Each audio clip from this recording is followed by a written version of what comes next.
Yo, yo, yo! Ito na naman ang panibagong batch ng ating subscribers, si Hilakbot Stories, na alam ko pong inaabangan ng ilan sa ating mga tigapakinig na sina Ashboy Bad Trip, si Kaisa, si Arman G, Kuya Tolits TV, si Ashel Analex, si May 214, thank you! Si Woobly at si Efren Feliciano. Efren Feliciano. Sorry, nakabol-bol na. Maraming salamat po si JR Cabello at sa lahat na rin mga regular at silencers natin at lalong-lalo na sa mga channel members. Ito na ang mga kwento ni na sana ba yun? Ni na Lovely, si Ice Baby at si Madam Locaret. Siyempre para dito sa... You are listening to Subscribers Hilakbot Stories, true horror stories submitted by HTV Positive listeners. So ito ang kwento po natin sa ating nahagaling po sa first sender. Ano ba nangyayari sa akin? Para sinaniba na naman ako ng masamang espiritu. Ulitin ko yun. So ito po ang first story natin na mula kay Lovely at ito po'y galing sa Facebook, Hilakbot TV Pinoy Horror Stories. Like and follow na rin po dyan para lumago din po yung mga followers natin. Okay? Nung nagtatrabaho po ako noon sa isang malaking mall, sa active wear po yung hawak ko noon at menswear at ganoon na rin sa mga ladies. May mga kwento at usap-usapan po na meron daw po talaga nagpaparamdam na white lady or kung hindi man, bata na naglalaro daw sa stock room lalo na sa ladies wear section. Bigla-bigla nga daw po si Red ay meron daw po madidinig na bolang tumatalbog o kung hindi man ay iyak daw po ng isang bata. Though hindi naman daw po nila masabi kung ito ba ay sanggol o kaya naman medyo nasa 1 or 2 years old pa lamang. Walang nakapagsasabi po sa amin o nakapagtatansya ng edad. Yung sa ladies wear po, yung iba papasok pa lang at malayo pa po sa amin dahil cabinet lang kaya bungad lang at konti ang stock yung makikita mo. Every month po ay may inventory kaming ginagawa sapagkat ipapasa iyon sa office para ma-update din yung stock card namin sa selling. Sa menswear naman, medyo mas malaki yung stock room nila para nga po itong cage kasi sobrang dami po ng stock ng men's kumpara doon po sa mga ladies. So madalas inaantok na ako sa kakasulat po dahil ang dami po ng mga stock ng mga panlalaki. Gawa na din syempre ng halos araw-araw na biyahe ko mula Navotas patungo po dito sa mall na ito which is nasa Pasay. Tapos kulang din sa tulog dahil doon. Tapos syempre uuwi ka, aasikasuhin mo pa rin yung iyong pamilya. Yung mga anak mo at yung mga bata.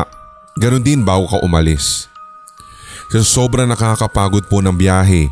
Doon pa lang talaga ay mauubos na ang oras mo at talagang mararamdaman mo na ang stress. Lalong-lalo na kung matraffic ng sobra. Knowing yung daanan o yung EDSA, medyo natatawa ko dito kasi nakaka-relate ako, yung EDSA ay talagang punong-puno na ng sasakyan compared sa mga nakalipas na mga taon. So dahil doon, palaging 5 or 6 hours yung tulog ko. Kaya pagdating sa LRT ay dun ka na lang talaga makakatulog sa pagod. Minsan pa nga po habang nag-aayos ako ng stock ng delivery, meron nga daw po na may mga porter na nagdi-deliver sa mga by brand at napapadaan sila sa harap ng stock room ko at sabi na minsan ay may napapansin daw sila mga nagtatakbuhang bata sa stock room. Ako naman ay magigising ang diwa kapag kinikwento nila iyon dahil sa takot.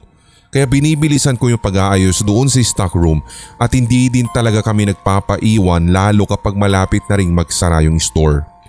Kaya pasensya na rin kung minsan at closing time na closing time tapos nagpapakuha pa sila ng stocks doon, talagang wala pong kukuha dahil masasaraduhan ka sa loob, lalo na kung malalayo yung stock room namin.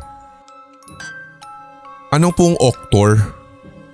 Sabi niya kasi dito, Octor po nung Sir Red at day off po ng katabi kong brand. Octor? Doktor? Tao ba to? Naging Pinoyin nyo. Octor baka October. Siguro.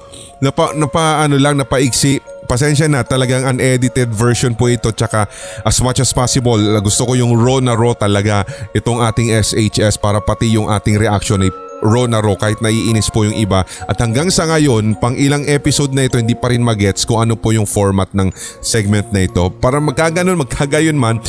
Ito sabi, October po noon Sir Red at day off po ng katabi kong brand. At binanggit kasi niya yung brand so hindi ko na po ito babanggitin. At need kong i-assist yung customer niya kasi give and take din po kami sa mga customer. Na kumbaga pag wala po kami sa pwesto, sila naman yung kumukuha ng stock namin sa stock room. So ganun daw ang ginagawa, bigayan. So yun po, mga 4 PM na. Lalagpasan ko pa yung stock room namin at siya naman ay sa pinakadulong cabinet lang at pinakasulok. Nasa likod ng hagdan pa ito pataas ng stock room na gawa po sa bakal na paikot, yung spiral na stairs po ito. So sa peripheral vision ko po, totoo Sir Red na meron pong babaeng bumababa ng dahan-dahan at para po siyang nang aasar. Wala lang naman talaga sa akin yun sapagkat nakafocus ako sa paghanap ng stock number ng jersey na sa hindi na po natin babanggitin na brand nang mapahinto ako at nagtaka kung bakit walang tunog ng sapatos yung bumababa. Madalas kasi po kapag bababa ka ng hagdan na iyon ay may konting ingay, lalo yung mga babae dahil po may takong ang kanilang mga sapatos at bakal yung hagdan. Hanggang sa bigla ko na rin pong naalala yung nag-uusap po doon na porter na naghahabulan nga daw po yung mga bata sa stock room kaya napatingin ulit ako sa hagdan at dali-dali ko nang sinara yung cabinet. Hindi ko na rin po inusisa o tiniyak kung ano yung nakita ko pero nakatitiyak po ako na ito ay isang multo. Kaya tumakbo ko papalabas at talagang dadaan pa ako sa tabi ng hagdan. Nilaksan ko na lang ang aking loob. Ang nakita ko na lamang Sir Red ay ang walang katsine-tsinelas o walang sapin sa paa na batang babae. Nakapalda po ito at may lace na puti. Malinaw pa sa isipan ko yung nakita ko habang dahan-dahan siyang bumababa. Tanging paa lamang po niya ang nakita ko galing sa itaas at imposibleng may batang maliligaw sa stock room at papanhik sa pinakadulong bahagi nun. Simula po noon na hindi na muna ako kumukuha ng stock nung brand na iyon dahil sa takot at dahil nga syempre ay malayo pa yung stock room nila. Given po na magno-November na din nung panahon na iyon. So tama yung sinabi ko sa inyo, itong Octor na sinabi niya October. Okay, so magno-November na nga daw. So ito na din, sabi niya, sa katunayan Sir Red, iyon lang po yung karanasan kong iba dito at pag meron pa po sakali pero wag naman po sana ay ibabahagi ko na lang po sa next batch ng aking isisend sa inyo dito po sa SHS. By the way, 1 week pa lamang po akong nakikinig sa inyo since isinend po niya itong kwento at may maliit daw po siyang tindahan. At dun daw po sa tindahan, nakakawilihan nga daw po niya na makinig ng mga horror stories natin habang siya ay nagbabantay ng tindahan at hindi daw siya inaantok. Thank you! So palipat-lipat sa Hilakbot 24/7 sa YouTube, sa Pinoy Horror Radio daw sa radio.org at sa website natin at madalas din daw po siya sa podcast. So maraming salamat sa mga katulad mo Lovely na at least alam mo yon ginagawa kaming pampagising, di ba? Bukod nga kay kape ni Lola Trinidad na meron pong macadamia, double choco, hazelnut, barako, meron na rin po as requested at syempre yung ating pinaka-favorite na butterscotch. I-check out mo na bago may check out ng iba ang kape ni Lola Trinidad, drip and yung steeped coffee natin. Available pa rin po yan. Paki-check na lang sa ating HTV merch sa Shopee. Now na bago po ma-check out at mapakyaw ng iba. Maraming salamat sa mga previous na mga check out and purchase natin. Mga tiga dyan sa Cavite, Laguna, yun yung mga namumuro. Meron din pong Ilocos and Sorsogon yung huli. At meron din po sa Samar at sa Davao. Maraming salamat kung sino-sino man po kayo. At sakali na napapakinggan din ninyo itong ating SHS episode na kung saan ay pinapatik-tik ko rin po kayo. At bukod pa doon, sinabi niya dito, iniiwasan ko na lang po talaga na makinig kapag gabi sa inyo dahil ayaw ko din po na madinig ng mga anak ko, yung mga bata. Baka matakot din po sila at mapraning kami. Madami pa po akong share, lalo na po yung apartment namin sa Navotas at maraming salamat dahil po kahit papaano ay may nag-reply sa chat ko. More power sa inyong mga stories, madami pa pong views, madami pa po syempre yung mga magbabahagi, lalong na sa inyong channel. Salamat po. Okay. You are listening to Subscribers Hilakbot Stories, true horror stories submitted by HTV Positive listeners.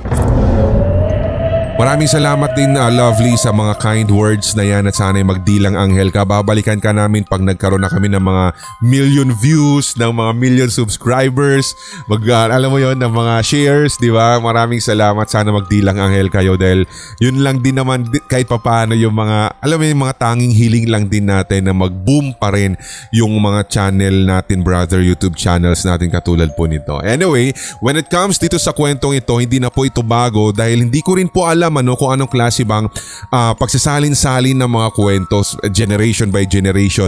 Lalo na kasi guys, kung sa call center namumuro po si Junjun, minsan nga pati rin si Pempem.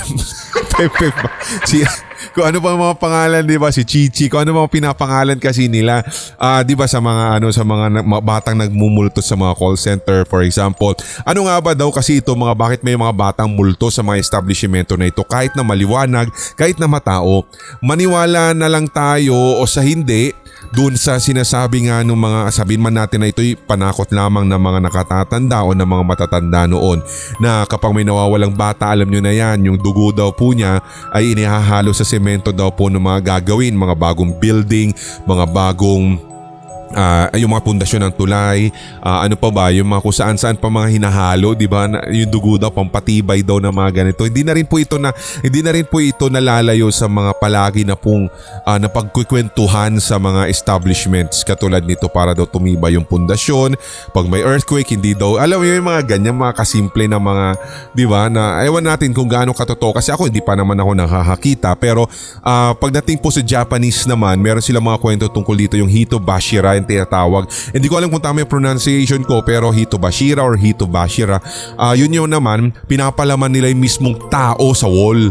Hindi lang dugo yung kailangan nila kundi talaga pinapalaman nila para daw maging yun din the same belief na magtatagal yung building, titibay yung pundasyon yan, parang ganon. Hindi pa rin naman natin alam kung gaano katotoo yan pero syempre kaya ito yung pinupunto ko, the point is ito yung mga nagiging dahilan kung bakit nagiging haunted daw itong mga establishmento na ito ng mga kid ghost o yung mga multo na mga bata. Di ba na lagi nakikipaglaro pero somehow ang sinasabi po ng mga paranormal society dito, if not all, some of them naniniwala na kapag may mga batang multo, ano daw ito, good spirit at saka nakaka-attract daw ito ng positive energy. Yun ang sabi nila. Unless nananakit yung bata or gumagamit ang evil spirit ng mga imahe ng mga bata or ghost-like na mga bodies ng mga bata para lang mahikayat at para lang makalapit ka sa kanya. Yun yung ilan sa mga lagi nila, yun yung mga natatandaan ko sa mga chat namin kapag nagtatanong kami ng tungkol dito. Kasi may mga session kami sinasamahan ng mga live mga Zoom nito mga ito. Totoo yan. Sabihin nyo man masyadong corny, masyadong pero kasi ito guys, talagang gusto ko rin po kasing sumali sa mga ito kasi ang dami ko ring tanong na maaari din po natin alam nyo yun somehow in the near future alam mo yun, lalabas siya. Katulad dito sa mga kwentong ito. Pasensya na ako, nag-i-stutter ako kasi mabagal yung net. Para kang alam mo yung sirang plaka, CD. And then, ibig sabihin nyo parang ganun. Para at least dumating tayo sa point na mayroon tayong story na pwede nating ituhog yun. So at least nakakapagbigay pa rin ako ng mga puntos tungkol sa mga paniniwala, tungkol sa mga, alam mo yun, yung mga research ng mga paranormal experts na tinatawag, di ba? Kasi ayoko naman po yung haka-haka ko lang or opinion ko lang ito, pero somehow meron pa rin namang hindi mag-a-agree, pero kung sakali meron man, i-ano nyo na guys, i-comment nyo na yan dito po sa baba ng video ito para na sa ganon, syempre yung exchange of ideas and then isasangguni ko rin ito sa mga kakilala din natin na maalam sa ganitong aspeto ng mga multumultuhan para malaman din natin yung both sides kumbaga, diba? Para ma-explain natin lalong-lalo na sa mga nakikinig sa atin. At least hindi lang ito puro kalokohan o katatawanan. Meron pa rin naman kahit papaano na mapupulot sa kadaldalan na ito, diba? Magkagayon man, itong kwentong ito hindi na rin po iba sa mga mall dahil narinig ko na rin po ito sa, alam mo yun, may mga kwento na rin tayo sa Sindak Short Stories, yung tungkol sa Quezon Province Appliance Center naman yun. Meron din po the same sa Baguio Encounters natin, yung isang malaking mall doon. Alam nyo na yan, sa stock room din na sinasabing ganun din, tunog talbog ng bola, tapos meron daw bata. Kung hindi man, ito pa yung isang mall din sa Bataan na kalilinis lang daw nila nung gabi, tas kinabukasan pagkabukas sila ng kanilang pwesto, merong footprint, isa lang na paa, left ata iyon, na parang galing daw po sa mga abo. Alam mo yun, yung parang ganun yung nagmarka sa flooring nila. Kung hindi man, yung sa kakapalan ng dust, meron din daw po yung mga maging sa TV station, meron din yan. Yung mga kakilala ko po sa TV5 and ayoko na magbanggit siguro shoutout ko na lang pero Wag na lang. Baka sabihin nyo wala ng credibility kasi reporter siya. And then, yung kakilala yung kaibigan nating reporter po sa TV5 sa GMA din. Meron din silang kwento noon na yung tungkol daw sa kakapalan nga nung dust daw po ng isang pinuntahan nilang regional station kasi na-deploy sila doon. Pareho din yung kwento nila. Although different station, pero yung parang alam mo yun, handprint naman daw ng bata ito sa sa windshield at saka dun sa window nung crew, yung sasakyan nila na alam mo yung crew cab na tawag doon. Basta yung sinasakyan ng mga reporters, yung mga correspondents, yung mga pinapadeploy. Yun, nakita daw nila parang ganyan. Hindi lang talaga sa mga mall, hindi lang talaga sa mga appliance center. Marami na kahit nga sa mga bahay-bahay. Yan yung mga sinasabi nila. So kayo kung may kwento din po kayo na mga ganito, maaari nyo rin pong isend yan sa ating Facebook o kaya naman syempre sa ating Sindak Stories 2008@gmail.com. Second story tayo, tuhog tayo agad guys. At ito naman ay nanggaling po kay Ice Baby.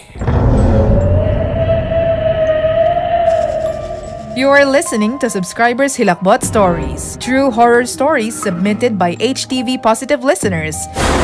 So ito pong way back 1950 sabi niya, ay bago pa lamang pong kasal o mag-asawa sina nanay at tatay. Sila po ay yung mga maternal grandparents ko at si nanay ay mula po sa Santa Ilocos Sur at si tatay ay sa Negros Occidental. So noong mga panahong iyon, Sir Red, ay natatandaan ko base sa kwento po nila lolo't lola. Si tatay ay nakikisaka pa po doon sa malawak na lupain nung kuya ni nanay. Meron daw po silang alagang aso na nakalimutan ko na rin po yung name, pero kapag literal na kung saan pumupunta si tatay ay sumusunod daw yung asong ito. Napapansin ko nga din po na kahit noong ako'y bata pa, lahat halos kahit po hindi namin aso ay sumusunod po kay tatay. Hindi ko nga po alam kung isa nga ba talaga siyang dog whisperer or tinitrain niya o talagang maamo lamang yung mga aso pagdating sa kanya. Okay.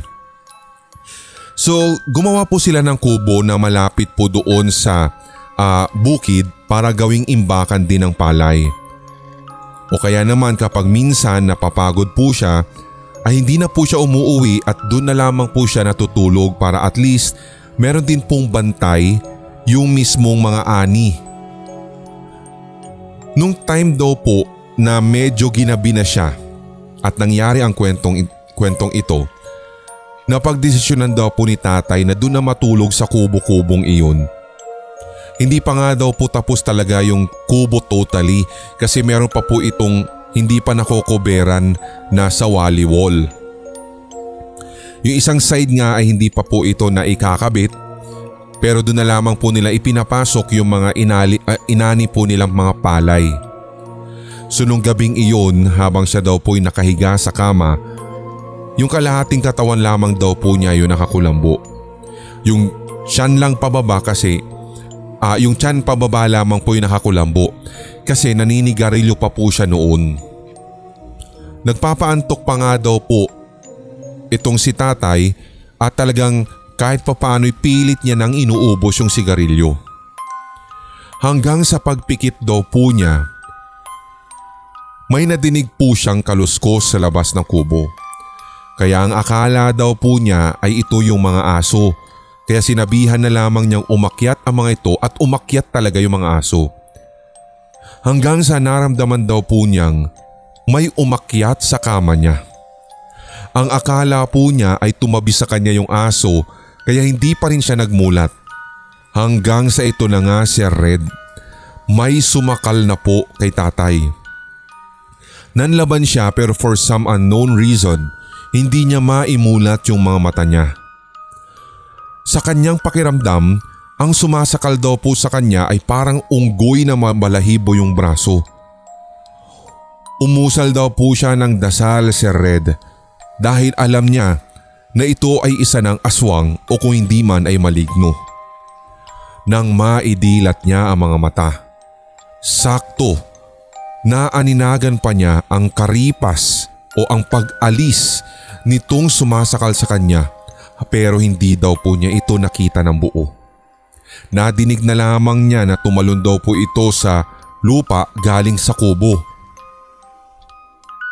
Yung aso naman daw po niya na laging sumasama sa kanya ay natagpuan na lamang daw po niyang natutulog sa silong ng kubo.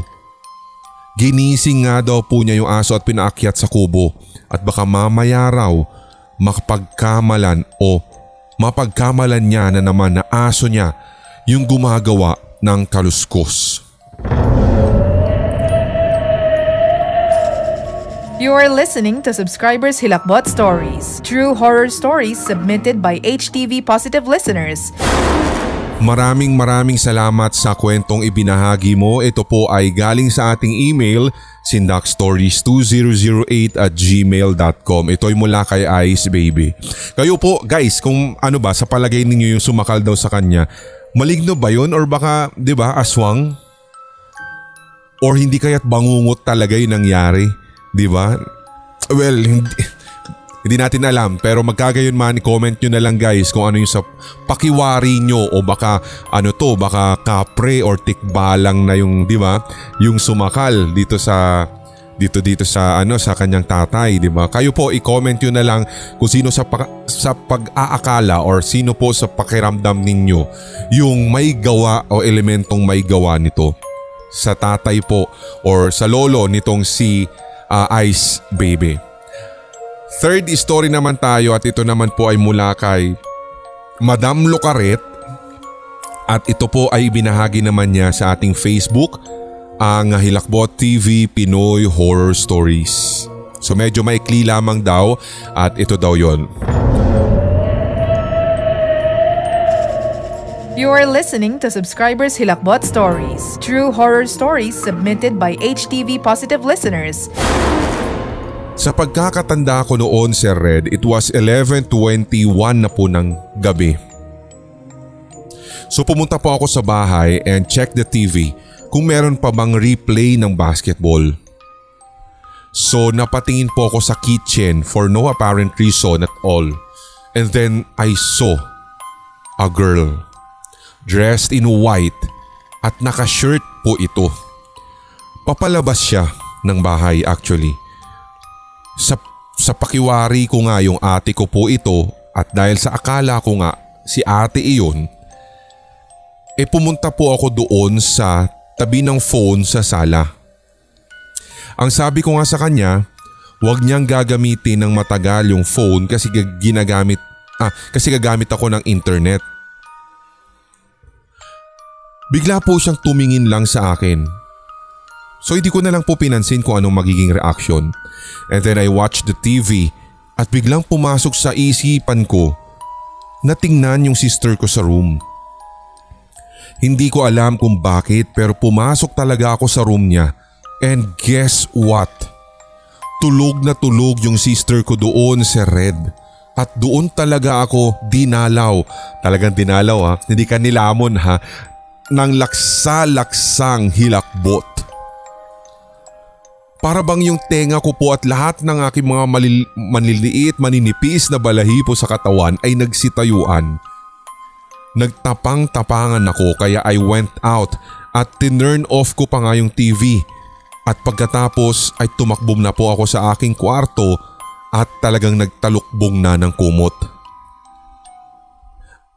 Sabi po nila noon pa man, Sir Red, ay wag na kaming magtataka kung sakaling meron daw pong mga kababalaghan kaming mararanasan sa bahay namin. Once, ang aming village daw po ay naging sementeryo noong mga panahon ng mga Japanese. And even my friend told me, yung may third eye na friend ko, na nakakakita daw siya ng babae. Pero hindi daw po niya alam kung ilan na o anong edad na daw nito. Basta't ito daw po ay naka-long dress na kulay white at meron daw pong mga natuyong patak o natuyo daw pong mga dugo o stain ng dugo sa damit niya. Buti na nga lang po, Sir Red, at hindi ko nga po nakita yung sinasabi ng friend kong ito. Ang nakita ko lamang ay yung parang gumaya po sa ate ko. Kapag nagkataon kasi na sa akin po nangyari yun, sigurado po na ako ay mahihimatay talaga. You are listening to Subscribers Hilakbot Stories, true horror stories submitted by HTV Positive listeners. Maraming salamat sa kwento mong ito. Siya po si Madam Lucaret, o baka Lucaret ka lang talaga ng mga tayo. Ito talaga. Anyway, sabi nga nila, hindi natin kasi minsan alam ang history ng isang lugar. Ang dami na pong sinasabi na dating sementeryo ito, dati daw po dito may maraming, alam mo yon, mga sinalvage, ginawang parang battleground, mga ganyan-ganyan, battlefield, kumbaga. Ang dami na alam mo yung mga history na ito kasi hindi naman din natin masasabing legit o kaya totoo unless kaya natin mag-time travel at talagang masasabi natin na o kaya maging immortal para masabi natin na nakita o naging saksi tayo sa pagbabago ng isang lugar at talagang nakita natin na ito yung dating naririto sa lugar na ito bago naging subdivision, bago naging village, di ba? Bago naging bukid, bago na road widen, parang ganon, bago naging eskwelahan, naging, di ba, naging building ng munisipyo, mga ganon. So marami na kasi tayo mga ng mga kwento na nadidinig and even mga history kahit nga po dito po sa tinutuluyan namin sa Quezon, sa Sugar Town. Lagi nila sinasabi na dati daw po itong, alam mo yon, sementeryo din, marami din daw nagdigmaan dito, mga ganyan. Kaya given na yung parang magkakaroon daw po ng isa sa mga bahay na parang malas dahil may mga ghost, may mga sightings, mga ganyan. Pero kung talagang malaki yung tiwala mo talaga sa may kapal, siguro naman may tataboy naman natin yan or hindi, siguro yung belief mo na lang din, yung sabihin na lang natin na hahawak dyan na alam mo yon. The more kasi na naniniwala ka, parang the more na lumalakas or parang yung kumbaga sinesendan ka ng mensahe ng utak mo na kapag naniniwala ka, ay oo nga parang magkakatotoo, parang ganun na parang kapag may gumalaw lang dyan o may nakita ka sa peripheral mo, yun pala kurtina lang na hanginan, akala mo dumaan ng white lady na parang ganun yan. Ito hindi ko naman syempre dinidisrespect yung mga paniniwala ng iba pero siguro ayoko rin naman magpaka-holy dito pero siguro yung tiwala na lang natin sa sa may kapal, di ba? Yun na lang yung panghawakan natin dahil yun yung nakapagtataboy talaga. At saka yung pagiging positive na po at iwasan nyo na yung pag-overthink mo. Di ba? Ang maganda magkape ka na lang, kape nila na Trinidad para iwas overthink. O kaya makinig ka na lang ng ating 24/7 live streaming na Hilakbot 24/7. Siyempre, ang inyong first no sleep non-stop Pinoy Horror Stories Radio sa YouTube na meron na rin po sa radio.org.ph via Pinoy Horror Radio at ang ating online music station ang Red FM. Visit nyo po ang ating website ang redfmph.weebly.com at nang sa ganun makita nyo na rin po kung ano yung mga direct link ba nitong Hilakbot 24/7, yung sa radio.org at marami pa pong iba. Misa kasi hindi na po natin kailangan i-promote kasi yung iba dito kasi syempre yung platform ng YT alam nyo na. Pero kaganon man, maraming salamat sa inyo guys at medyo puyat-puyat pa po tayo pero at least kahit pa paano naitawid natin ito for 30 minutes and more at salamat sa pakikinig at kung nakaabot ka dito, thank you sa iyo at siswertihin ka talaga ng 5 years. Promise yan, balikan mo ako, magkakatotoo yan. Share the positive vibes, ika nga natin. Maraming salamat silent listeners, regular listeners at ganoon na rin syempre sa mga channel members. I don't know kung nasa comment section na kayo nilagay or sa description pero maraming salamat sa inyo for making this episode possible. Thank you! At sa mga nakakasama po natin na mga nandyan sa ating Facebook, thank you very much. Tuloy-tuloy lamang po ang hawaan para wala nang galingan at lahat tayo ay solid. HTV Positive. Love you guys. Kapit lang sa matigas ha. May mga kwentong kababalaghan o mga karanasan kang kahilahilakbot na nagmumulto sa iyong memorya? Ibahagi na yan sa pamamagitan ng voice message o kaya i-type at i-send sa sindakstories2008@gmail.com. Maaari ring i-private message sa Hilakbot TV Facebook page. Ating pagkwentuhan ang inyong real paranormal experiences kasama si Red. Lunes at Biyernes. Ito ang Subscribers Hilakbot Stories.